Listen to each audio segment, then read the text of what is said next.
My name is Rajagopalan, and this is the webinar for the Supply Chain Management Program at the Marshall School of Business. I hope you enjoy this webinar, and if you have questions based on this, feel free to contact us. So what we're going to do is, just to give you a flavor for what we're going to do in the Supply Chain Management Program, I'm going to take you through a simple example of a successful company in the arena of supply chain management in a fairly challenging environment. And this company is a company called Zara, which is a Spanish-based company, a Spain-based company. It's in the apparel business. Some of you may have heard of this company either in the context of your business or as a consumer. So Zara is not a very old company in the sense most of their success has been well known only for the past 5 years or so, okay? Maybe 6-7 years. Let's look at what makes them so successful. Okay? To do that, let's first understand what happens in a classic apparel business. What happens in a classic apparel business is you have very long lead times. Why are there long lead times?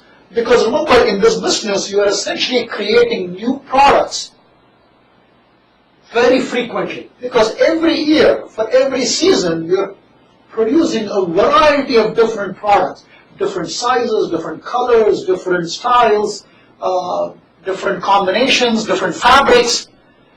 Even the design stage is repeated every single year. And a large apparel company would produce maybe 10,000, 20,000 styles each year, right? Or it could be as few as 5,000 or as little as 1,000. Then, after you have made your designs, you got to purchase raw materials. Then you got to manufacture them, and then you got to distribute them, and you can't ship these by air because these are not very high margin products, and then you got to sell them, right? So the lead times tend to be very, very long because design takes a fair amount of time. Then purchasing raw materials can take a long time because the lead times for some components can be very long. Then manufacturing is often in Asian countries, etc., so the lead time is long. And then distribution can take anywhere from 6 weeks just for the ocean transportation, and then a lot of transportation, let's say, within the US. So it can take 2 months, and then it comes to the retailer's shelf, and then the season starts. So if you're selling fall apparel and we want the fabrics to be available in fall, normally the planning for all this starts the previous fall. So we're talking about almost a 12-month lead time. Because of this, let's look at what happens. Typically, because you have so many different styles, so many different stock-keeping units, there's a lot of uncertainty in demand at the individual SKU level, the individual item level, product level, for a particular style, color, size, etc. So you have one of two things happen. One of the things that can happen is your demand is much less than what you had planned, what you had produced, what you had ordered with your supplier, and you end up with a lot of excess inventory. On the other hand, your demand can be very high, but you didn't order enough, and then you're stuck with a lost opportunity, lost sales. So either of this happens, and it's very difficult to come up with a good forecast because you're producing new styles. There's a lot of uncertainty. Now, is this really true only in apparel? Not true. It's true in a variety of industries. It's true in toys. It's true for a lot of seasonal products. It's true even in products that are not seasonal. If you think about a lot of electronic products, what's been happening is life cycles have been becoming shorter and shorter. Whether you're dealing with phones, cell phones, you're dealing with cameras, life cycles are very short. And as life cycles become very short, essentially what happens is there's uncertainty in demand, and you produce a variety of different styles of products. And this creates uncertainty. Lead times are often long because you produce them in Asia or far away, especially because these days a lot of products are made globally. So you may assemble them in one place, you may buy the components in a different place, and so on. So you have long lead times coupled with uncertainty in demand. And this creates enormous challenges in supply chains, right? And the question is, how do you deal with these challenges? And in that context, let's look briefly at Zara, but this holds lessons that are deeper, and that's what we cover in the program. So if you think about Zara, it's a market that's characterized by high demand uncertainty at the SKU level. Production or supply lead times are very long. So this reduces your inability to match supply and demand. So for instance, if you think a particular style is going to sell really well, the question is you can't produce it fast enough to meet demand, and because your lead times are long. On the other hand, sometimes demand can be very little, but there's nothing much you can do because you had to produce them, order them a long time before, and so that results in excess inventory. So in a sense, supply chain management is all about how do you match supply and demand as accurately as possible, right? And Zara's approach is very different from the typical apparel company. It's to rethink the entire value chain. And it's to minimize the time between supply and demand as much as possible to minimize these mismatches between supply and demand. Let's look at how they go about doing it. So if you look at Zara's strategy, it's got many elements to it. So here are just a few elements of Zara's strategy, a few key ideas. One is they develop so the design time they shorten by developing styles very quickly. So what they do is they don't necessarily look for complete innovation, complete creativity. Instead, they study the consumer demand, consumer preferences, and they try to come up with what are some styles that seem to be very popular. And they come up with a lot of them very quickly. And in this, they use market demand information, right? So that's one strategy. The other strategy is that they, unlike most other apparel manufacturers, they actually produce a lot of their fabrics in Spain within Europe, right? And most of it in Spain. So what does this do? Because they control the fabric production or they source it locally, lead times are much shorter. Of course, it's more expensive because you're sourcing the fabric in Europe as compared to, let's say, in China. Then the other thing that they do is there's a lot more production in Europe of even the assembled product. And clearly, production costs are much lower in China. And so they do outsource some production, but they tend to outsource the basic styles there. The more fashionable, the more uncertain styles, they tend to source in Spain. But even there, they source it from lower cost regions.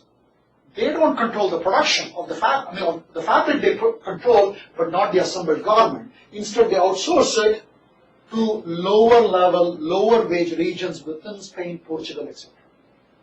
So there's more production in Europe, which enables them to respond quickly to demand changes. Right? So they look at demand and then they produce, right? More if necessary. Then they have fast delivery to the store. So for instance, they replenish their stores almost twice and they ship some of it by air. But because Europe is geographically small, they can ship even by road relatively quickly. And there is frequent replenishment, which is unheard of generally in the apparel industry. And the other interesting thing that they do is, if a particular style is very popular, sometimes they may not even replenish it. Why? Because they want to create this image in the consumer's mind that their styles are very popular and they may go out of stock, and you want to be sure you want to get it. And so people tend to visit frequently because they don't know if a really popular, great style that's fresh is going to go out of stock and they won't be able to get it. So what does this force? This forces a notion of the economics of scarcity in the consumer's mind, forcing the consumer to visit a Zara store more often. And because they visit more often, they tend to buy more often.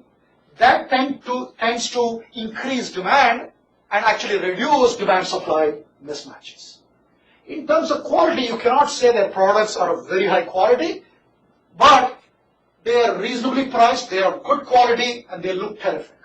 Right? Now, so this fresh, fast approach, combined with rapid and frequent transfer of demand information from the stores back to the design area, and having some excess capacity in their production, for instance, in fabric sourcing, even in their reserve capacity with many of their assemblers, this enables them to respond quickly to demand changes. They have to pay a price for this because and that's where their cost might be higher because they have higher labor costs because they're producing mostly in Europe or quite a lot in Europe. Higher labor costs, higher costs because they have excess capacity. They have higher costs because they produce in small batches, so they cannot take advantage of setups, etc. And a lot of fabric production is within Europe. That increases cost too. But even though all these costs are higher, on the other side, they don't need as much markdowns. If you look at most apparel retailers, what happens is they produce a lot because they want to take advantage of low labor costs and economies of scale. They produce in large batches every style. And then they discount the merchandise, or if they don't sell it, they basically have to salvage it at a very, very low price. And the question is, which is better? Is it better for me to incur high labor costs or high sourcing costs, or is it better for me to have lower markdowns? And in a sense, Zara's success has shown us that this can be a great strategy, to have lower markdowns, but incur somewhat higher labor costs. But remember, it's not that Zara doesn't produce in China. But the more stable demand you want to produce in China, because anyway there is not much uncertainty in demand there. And so the supply-demand mismatches are going to be minimal. So if you think of what are the lessons from Zara, the reduction in markdown cost can be much greater and can make up for the higher labor cost, for the higher sourcing cost, the higher fabric cost in Europe.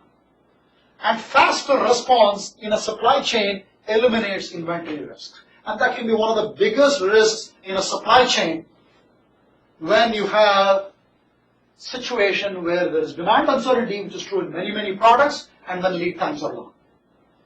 And as we see in Zara's case, excess capacity can pay for itself by faster response. Now, the planned shortages can induce greater demand, greater visits to stores by consumers, thus increasing demand, thus increasing sales. And so, in a sense, what we learn is one of the most important things in a supply chain is quick response and flexibility in your design, manufacturing, and distribution network. Right? So, this Zara is a great example of where a supply chain is managed to adapt to that particular environment. And this environment is one where lead times are long, demand is very uncertain, very difficult to predict. And in those situations, quick response and flexibility is extremely important. And that's what the story of Zara indicates. Now, if you want to read further about Zara, I've just touched on a few important details. There is an article in the Harvard Business Review called Rapid Fire Fulfillment. I think this has many interesting insights for many supply chains, not just for the apparel supply chain. Now, if you want to understand this, of course, in greater depth, then you can go to our program, which is the Supply Chain Management Program, where we go through some supply chain basics and various important performance metrics for supply chains. We go through some design issues and logistics issues in supply chain. And what is important? How do you design a supply chain so that it's efficient and effective in different kinds of environments? Then we get into inventory management and risk pooling. Right? So Zara is just one example. There are many examples of successful companies that have managed their risk and inventory very well, and how to match supply and demand, and we'll see lots of examples and a lot of theory also that goes along with the examples in this session. And then we also look at forecasting, because there are situations where you can forecast pretty well, and the question is, how do you forecast? How do you manage demand? And that's what we look at in session 4. And then finally, we look at how do you more and more, especially in the past decade or so, as the amount of information available in the supply chain has increased, firms have to collaborate through things like vendor managed inventories. And the question is, how do you collaborate? How do you share information? And how do you make the supply chain much better for every party in the supply chain? And that's what this program is all about. So again, if you have any questions based on this about our program, please feel free to contact us. You got the email at the bottom there, which tells you how to contact us. Thank you very much. One question we have is, if you're dealing with a company that's a part of your supply chain and they are slowing down your lead time, is it better to go ahead and acquire that company? The solution is not to acquire typically. The solution is more often to provide incentives to reduce lead times. So the solution is that there may be some good reasons why lead times are long, and so it's important to understand those long lead times, why they might be so, and if necessary provide incentives for reducing those lead times. So that's one possible solution. Now sometimes it may make sense to acquire a particular company, but that's not necessarily the best solution in all situations. Where it might make sense is situations where, for instance, that company has very little capital and they are subject to a lot of uncertainties, let's say the raw material side.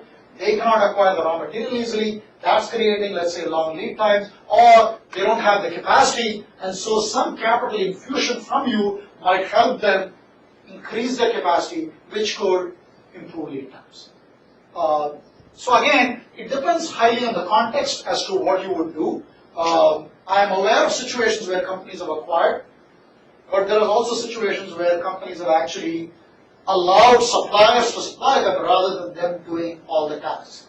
There are risks in either situation, and one has to understand the particular context of a supply chain, and that's kind of what we go through in this program.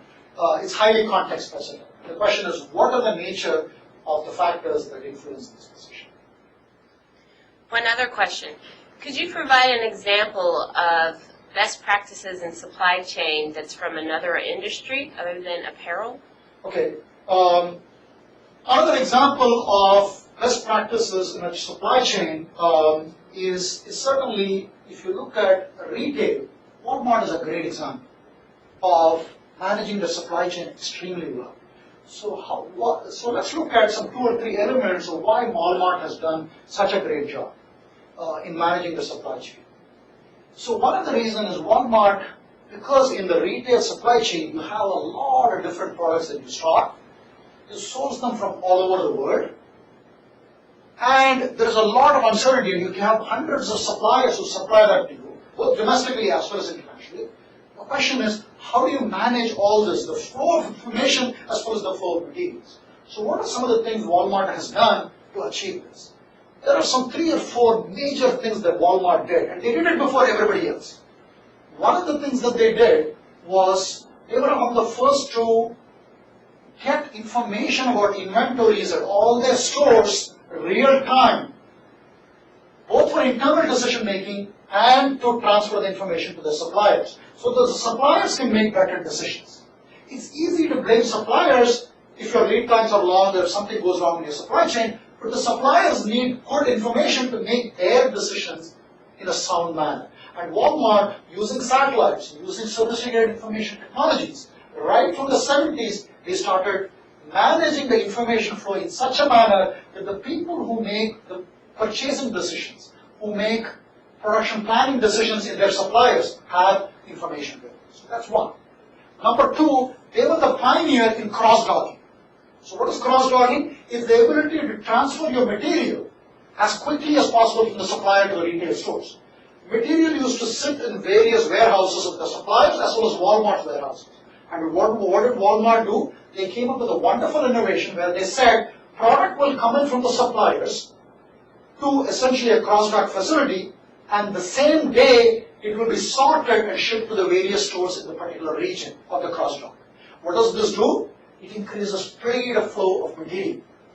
It also reduces all the handling costs. It reduces all the storage costs. It reduces and it increases your ability to respond quickly to market changes. Walmart was also a pioneer in vendor managed inventory. And what does vendor managed inventory do? Again, it speeds up the process. It increases the ability to share information and collaborate on the supply chain. So these are just 3 examples of strategies that a company like Walmart has used to be extremely successful at managing the supply chain, and many others have now copied many of those ideas. If components of the supply chain are slow to respond, I'm assuming the question is referring to the initial suppliers of the supply chain, is it advantageous to invest in higher levels of inventory to store these products? It depends upon whether the components are inexpensive. It depends upon whether the components, there are only one or multiple suppliers. If there's only one supplier for a component and you're subject to a lot of risk because the supplier may not always deliver on time, then in the short run it makes sense to hold inventories of those components. But remember, in the short run. In the long run, what you want to do is you want to understand why is there uncertainty in the supplier's ability to supply those components to you. And you may need to work with the supplier to improve that reliability. Or sometimes it may make sense to have 2 or more suppliers so that there is some competition between them in terms of achieving higher levels of reliability in supplying those components to you. Remember, it's not just a question of low price. You also want reliable supply. And so that's why you have to trade that off. And it's good to have some competition on your supply side. But if you have a sole source supplier, in the short run, it makes perfect sense to hold more inventory of those components. That's all the questions. Okay, thank you. One more slide. I'm sorry? Yeah, Oh, one that's more. right. Okay, so we have finally some additional information about the executive education, the various programs that we offer, and this just gives you a sampling of that. Please feel free to go to our webpage for more information on this, or you're welcome to contact us via email or via phone. If you go to our webpage, you'll have all the information. Thank you.